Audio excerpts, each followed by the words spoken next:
Welcome to DROD'S MMA and Boxing. Oscar De La Hoya was spotted on the freeway in California and was pulled over for a DUI. Now, this doesn't really make me happy. This doesn't really bring joy to me to make a post about this. In fact, it saddens me. I'm just doing it because hopefully I'll be able to reach someone else out there that's going through the similar issue. The reason why this bothers me is because when it comes to alcohol and drugs, it's a really serious issue for me. I've had a lot of family members die because of alcohol. I've seen a lot of my family and friends, their life taken away by the demons of alcoholism and drug addiction. And some people are never able to overcome this addiction. It's a very tough addiction and I take it very serious. I've seen a lot of things in my time when it comes to alcohol and drugs, and it saddens me because I don't like to see anyone suffer through this demonic oppression, because that's exactly what it is. You're stuck. You're trying to get out and you can't get out. And so, man, my prayers go out to Oscar De La Hoya and his family, and I just pray that they come through this and that they come strong. And this is for me, a very serious topic, a very spiritual topic, because, like I said, this touch close to home. And just to give you guys a little brief history about me, my dad suffered from alcoholism. I also lost two uncles to alcoholism. But my dad, I've seen him struggle with alcoholism since I was a kid. I don't remember having Christmas with him. I don't remember having Thanksgiving with him. I don't remember seeing my dad. My dad was just out. He was drunk. I grew up in Compton where my dad was out there just, they can be out there shooting people, and he's out there in the middle drunk. And I remember when I was a kid, the police brought my dad home one day, and he looked like Freddy Krueger. I mean, he was beaten up. He ran through a church, and there was glass cut all over him, and it was just the worst thing ever. And I remember just being so hurt and sad because my dad looked like a monster, and it was all because of alcoholism. And he couldn't kick that habit, and it wasn't until later on when I was older, I was in my 20s, and one day I was just saying, Dad, please don't. I was grabbing the keys from him, and I was just saying, don't do it. I just felt in my heart that he was going to do something stupid. So I ended up taking him home, and he asked me, he said, son, can you stay with me tonight? He didn't want to be by himself, which is weird because I haven't had, up to that point, I didn't spend any time with my dad. I mean, the last time I lived with my dad, I think I was like 4 or 5. I mean, I can't really remember. It was so long ago. He left the home. He left our house very early in age, and the only time I saw my dad is when he was pissy drunk. So I stayed with him, and I went in his house, and it was just beer bottles, and not just beer bottles, just all types of alcohol, just all over the room, and he was in his bathtub, and I remember he was getting up in the middle of the night, and he just kept drinking. He kept drinking. I seen him drink a fifth of Henny like it was water, and I couldn't believe how much alcohol he consumed overnight. And then eventually the doctor told him that if he continued to drink, he was gonna die. But my dad just kept drinking, and I was so hurt. And the only thing I can do was to pray for my dad. And I just started praying, God, please heal my dad. Please take this away from him. And that was a prayer that I prayed since I was 4 years old, that God would just heal my dad of alcoholism. And eventually he was. I mean, he eventually kicked the habit. And it was by God's grace, to be 100% honest with you. That's why this is such a tough topic for me. I don't really take pleasure out of this. Man, I've seen so many crazy things when it comes to drug addiction. I've seen grown men do things that they didn't even know that was in their subconscious mind. I've seen them so demonic and possessed and do some crazy, wild stuff while on drugs.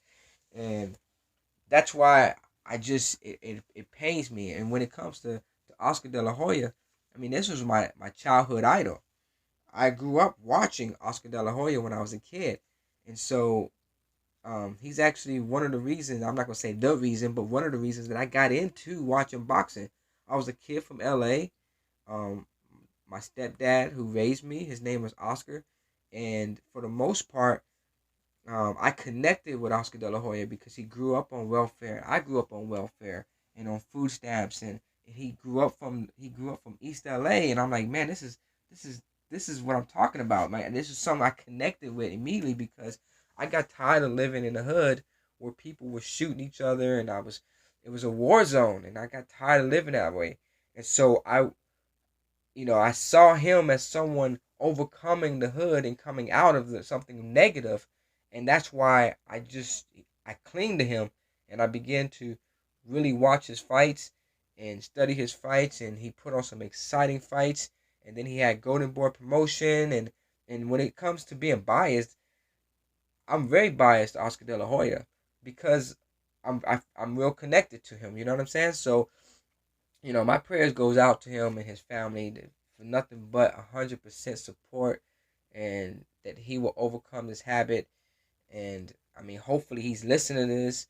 And I mean, hey, I I take off my shirt. I do whatever I can to see anyone healed of alcoholism and drug addiction. Just because like I said, I've had so many family members and friends, and I've seen so many people struggle with this addiction that they're unable. It's like they're unable to overcome it. You know what I'm saying? So I see people all the time posting pictures and laughing and joking, but if you really knew what it's like, um, on that other end, you definitely wouldn't do it. And alcoholism is very serious because it always leads to something worse. Drug addiction always leads to something worse, and I hate to see people struggle so hard with something so serious. I hope he kick it. Like I said, this is. It looks like just when it looked like Golden Boy promotion was getting ready to take off, they just signed a 2-year deal with ESPN. Canelo Alvarez is about to have a major fight with Julio Cesar Chavez Jr. He doesn't need this drama around him. The last time he had this drama was when he fought Floyd Mayweather, and he lost that fight because Oscar De La Hoya got admitted before his fight with Floyd Mayweather. And so I really don't want to see this anymore, And he just signed Yurokis Gamboa, and it looks like they're gonna do real. I mean, they got a lot of good prospects, a lot of good fighters on the Golden Boy roster, and I hate to see something like this because I like to see Rag the Rich's story. I like to see people come from the bottom and get up. I like to see people defeat adversity, and you got to be a sick human being to enjoy watching someone suffer. Now you got to be a really hateful and jealous person to to enjoy seeing someone impoverished, defeated, oppressed, depressed, and beaten down. You know what I mean? You got to be completely unhappy with yourself.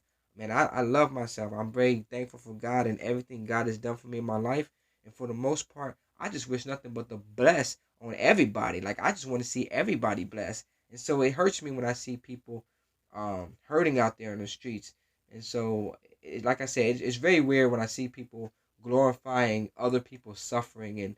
And that's why you know, I try to do my best to keep this channel not so personal, and not the uh, not to really focus too much on being biased. I try so hard not to be biased, and so I don't want to throw names out there. But when someone glorifies another man's downfall, that individual is unhappy with himself, and that's a sick person. And I just pray for that person to get healed too, because man, it can happen to any of us. And like I said, I mean, I'm a very spiritual person, and the Bible says that nobody is perfect, and everybody falls short of the glory. That means it can happen to anybody. You can be the richest man in the world and be poor the next day. You can have the best health and be sick the next day. So that's why, you got to be real careful when you wish bad stuff on people. But anyway, this is DROD'S MMA and Boxing. If you like what you hear, please leave a comment at the bottom. Tell me what you think. And for those who are struggling with the addiction, man, my prayers go out to you.